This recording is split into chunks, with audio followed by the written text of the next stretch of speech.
한국 CS마인드 교육센터 박정민 강사입니다. 저희가 이번부터 준비한 영상 콘텐츠는요, 기존에 저희가 회차, 정기시험 회차마다 문제풀이에 대한 거를 이제 90문제씩 갖고 말씀을 드렸었는데, 이번에는 이건 저희만 갖고 있는 거예요.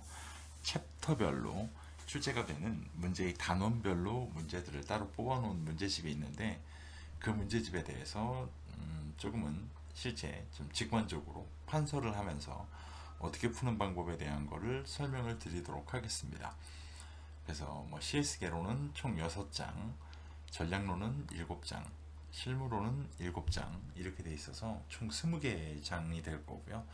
그리고 이제 교재 바깥에서 나오는 그것까지 포함하면 총 21개의 장일 거예요. 그래서 파트마다 돌아가면서 문제가 나왔던 뭐 출제 경향을 보실 수도 있고, 반복되는 문제들도 굉장히 많기 때문에, 그 다음에 어떻게 문제가 있을 때 푸는지에 대한 방법을 실제로 좀 보실 수 있도록 내용도 설명드리면서, 판서를 통해서 설명을 드리니까 기존에 말로만 했던 거하고는 조금 느낌이 다르실 겁니다. 그래서 하나씩 지금부터 보면서, 오늘은 CS 개론 그 1장 고객만족 관리 개론에 대한 거 19년도부터 출제가 됐던 문제들을 하나씩 보면서 말씀을 좀 드리도록 하겠습니다. 자, 19년도 1월달에 나왔던 문제예요. 다음 보기의 괄호에 들어간 학자의 이름 무엇인가요? 학자의 이름은 CS 개론에서는 다시 한번 말씀드리지만 1장에서 가장 많이 나옵니다. 그리고 다음 장이 5장이에요. 서비스의 정의라고 되어 있죠. 이 두 개 장이고요. 요즘 2020년도에 들어와서 6장 리더십에 대한 문제가 출제가 된 적도 있어요. 하지만 이건 제가 봤을 때는 일회성에 가까울 것 같고요. 요 두 개 장에서 가장 많이 나와요. 근데 1장에서 먼저 나온 겁니다. 보기를 좀 볼까요? 고객의 포괄적인 감정을 프로세스로 고객 만족을 설명하였으며, 여기서 나오는 이 프로세스가 키워드예요. 이 문제 같은 경우. 그러면 프로세스라고 정의한 학자의 내용 중에 프로세스라는 단어가 들어가 있는 사람을 찾으면 되잖아요. 대표적으로 누굴까요? 프로세스 하면 보는 그대로 앤더슨입니다. 아주 쉽게 풀 수 있는 문제 유형이에요. 그러니까 뭐 다른 걸 외울 필요도 없는 거고요. 자, 밑에 뭐 나와 있는 보기 나머지 4명 중에 잘 보면 뉴먼과 웨스트브룩은 저희가 같이 외우잖아요. 이 사람들이 문제가 나오면 호의적, 그 다음에 비호의적, 이렇게 출제가 될 거예요. 이게 키워드가 되겠죠. 호의적, 비호의적 감정이라는 게 키워드가 될 거고요. 올리버라는 사람은 저희가 알고 있는 뭐라고 얘기할까요? 성취 반응, 그 다음에 나왔던 게 이행 수준까지 답이 키워드로 나왔던 적이 있죠. 두 가지 기억해 놓으시면 될 겁니다. 올슨 같은 경우는 거의 출제가 되지 않기 때문에 그냥 넘어가겠습니다. 다음 문제, 고객만족 관리의 역사와 관련해 80년대 주요 내용에 해당하는 거. 자, 80년대는 시작되는 시기죠. 1981년에 사스 항공사의 얀 칼슨이라는 사람이 MOT를 경영에다가 실제 적용을 했잖아요. 이게 성공해서 한 50년 정도 동안 전 세계로 퍼져나가고, 92년도에 우리나라 LG, 93년도에 삼성이 받아들이고 나서 그 다음부터는 쭉 받아들였고, 중간에 IMF를 넘어간 다음에는 2000년대 들어선 모든 기업들이 다 받아들이게 됐어요 라는 게 2000년대까지입니다. 이렇게 놓고 보면 83년 삼성그룹의 신경영 선포, 얘가 잘못됐죠. 얘가 93년이라고 말씀드렸습니다. 현대자동차의 품질보증제도 도입, 조금 관심 있는 분은 아시겠지만 90년, 91년도에 현대자동차가 현대그룹으로부터 분사가 됩니다. 이것도 맞지가 않을 거예요. 후반 업종을 불문한 고객 만족 경영을 도입합니다. 80년이 아니라 2000년대죠. 그죠? 아까 설명드렸던 것처럼. 그럼 1980년대 일본 소니사의 고객만족 경영 도입입니다. 이게 맞아요. 왜 그러냐면 안타깝지만 이 10년 동안 일본이라는 나라가 잽싸게 이걸 받아들여 버려요. 그래서 이 문제를 앞으로 보시게 되면 1980년대의 주요 내용입니다 라고 문제가 나오게 되면 조금 안타깝지만 일본 사례를 고르시는 게 맞아요.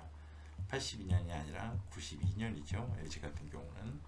자, 이 문제도 한번 보시게 되면 앞으로는 아마 충분히 해결이 가능할 문제 유형일 겁니다. 다음 문제, 다음 중 서비스 프로세스의 중요성에 대한 설명으로 가장 거리가 먼 거.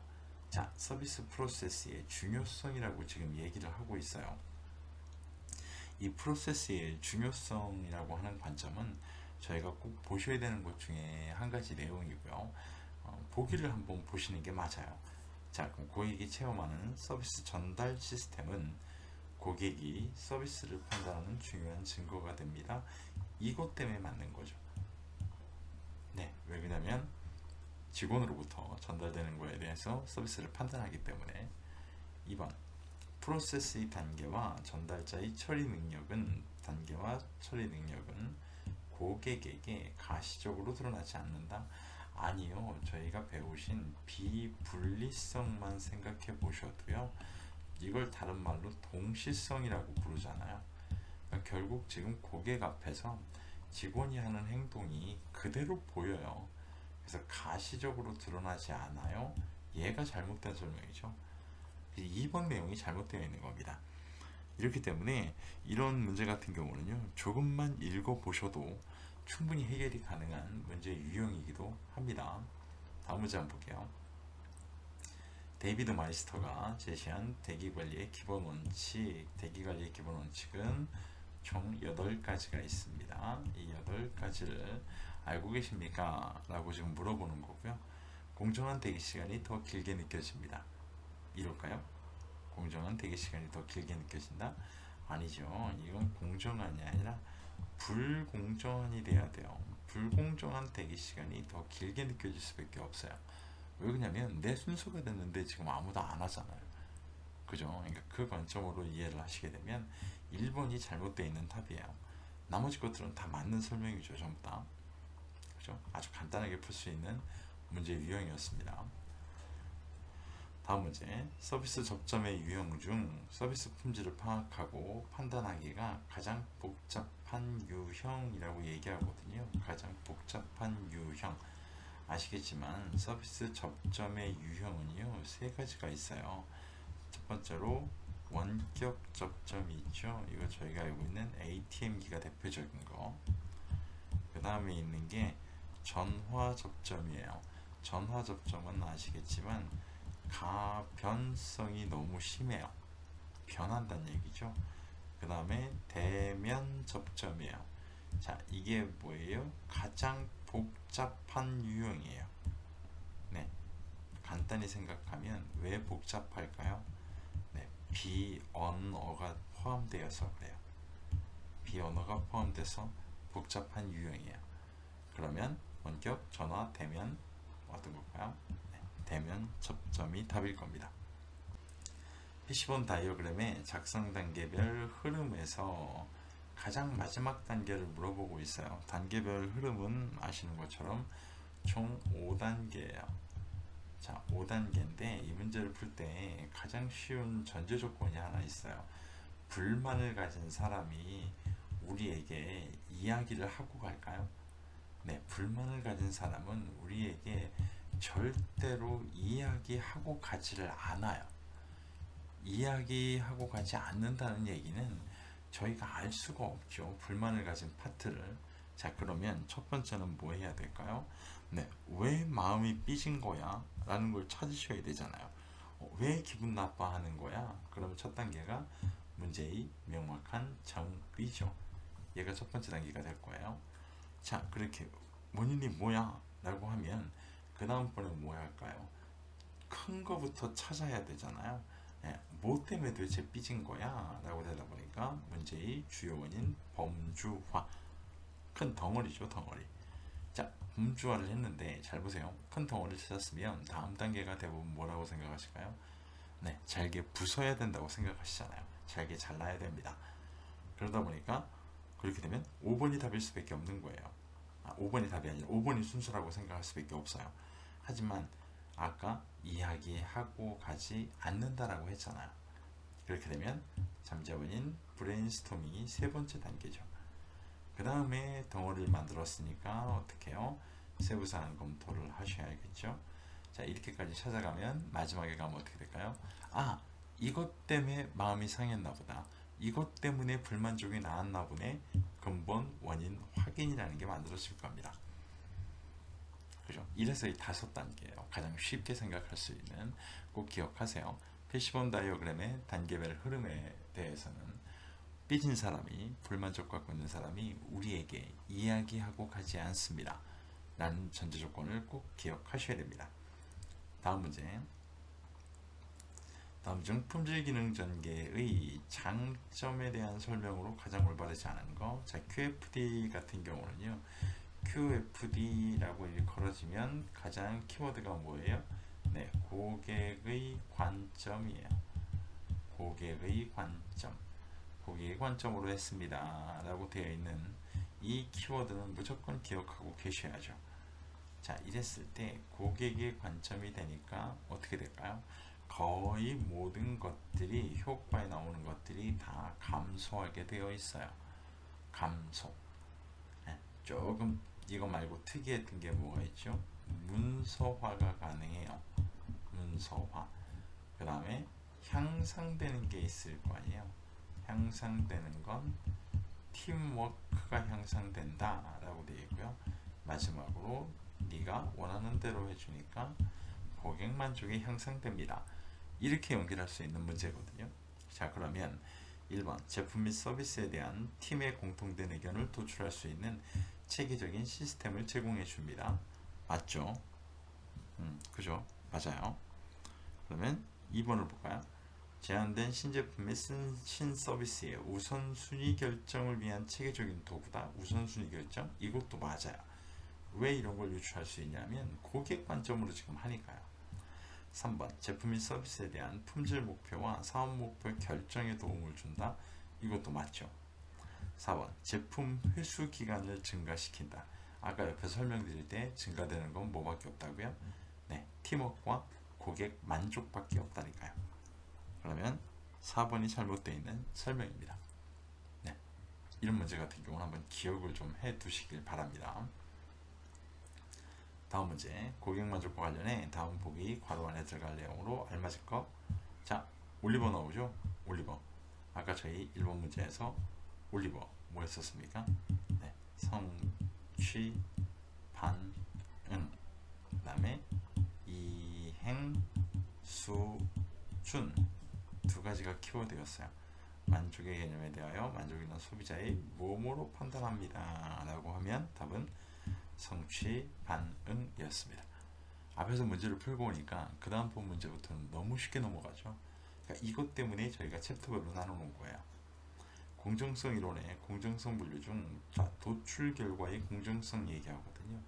도출 결과의 공정성에서 제시하고 있는 요소에 포함되지 않는 내용이네요.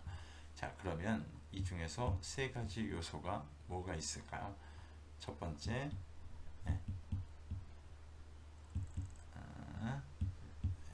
영어를 잘 못 쓰겠네요. contribution, 기여.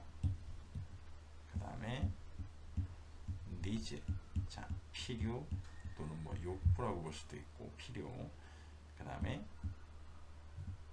네, equality, 평등성이라는 게 있어요. 이 세 가지는 암기가 되셔야겠죠. 저희 도출 결과의 공정성에서 나오는 세 가지였습니다. 자, 그러면 1번의 comparison 아니죠. contribution 맞고, equality 맞고, influence 아니고, needs 맞아요. 그러면 포함되지 않는 거 고르라니까 답은 결국 2번이겠네요. 단순 암기형의 문제를 가지고 조금 바꿔놓은 문제 유형이었습니다. 자, 오늘 영상의 마지막 문제. 비즈니스 프로세스의 분류 중 기반 프로세스라고 나옵니다. 자, 여기서 나오는 키워드가요. 기반 프로세스라고 지금 얘기하고 있거든요. 기반 프로세스. 자, 기반 프로세스라는 거 잘 보면은요. 남들보다 어떻게 해요?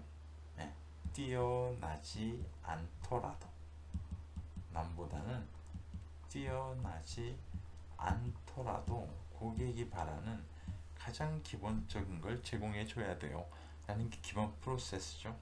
자, 그럼 1번에 경쟁자보다 뛰어나지는 않더라도 저희가 가장 바라는 문제의 유형이죠. 얘가 맞죠. 1번이. 그죠? 미래의 산업 전략이 성공할 수 있도록, 자, 여기 잘 보세요. 미래의 산업 전략이 사람, 기술, 프로세스를 결합하여 구축해 나가는 과정입니다. 변화된다고 지금 얘기하죠. 이걸 저희가 변혁 프로세스라고 부릅니다.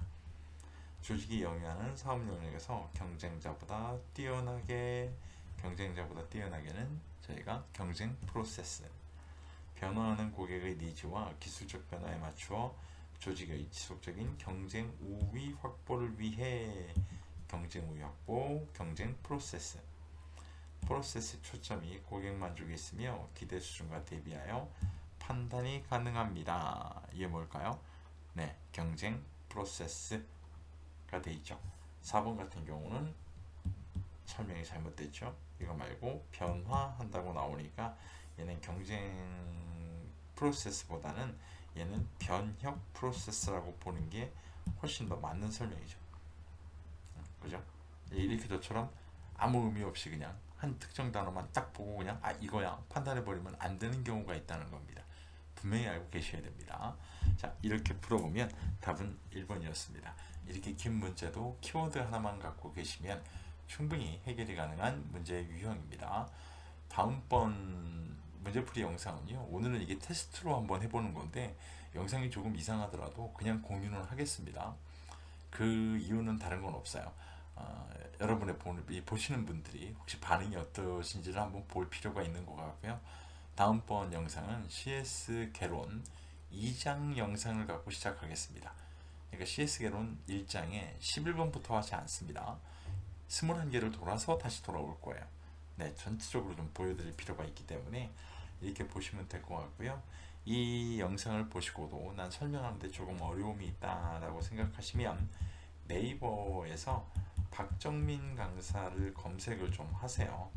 박정민 강사를 검색하시면 제 카페가 나오거든요. 이 카페에 오시면 분석 자료는 다 공유되고 있어요. 그런데 여러분한테 제일 기분 나쁜 게 유료화되어 있어요. 이거는 좀 양해 좀 바랍니다. 기출문제 분석 문제집을 구매하셔야 등업을 해드리고 있습니다. 저희가 출판된 문제집 때문에 그런 거니까 양해 좀 바라겠습니다. 오늘 보신 영상이 시험을 준비하는데 도움이 될 것 같다라고 생각하시면 구독과 좋아요도 꼭 좀 체크 부탁드리겠습니다. 긴 시간 고생하셨습니다. 고맙습니다.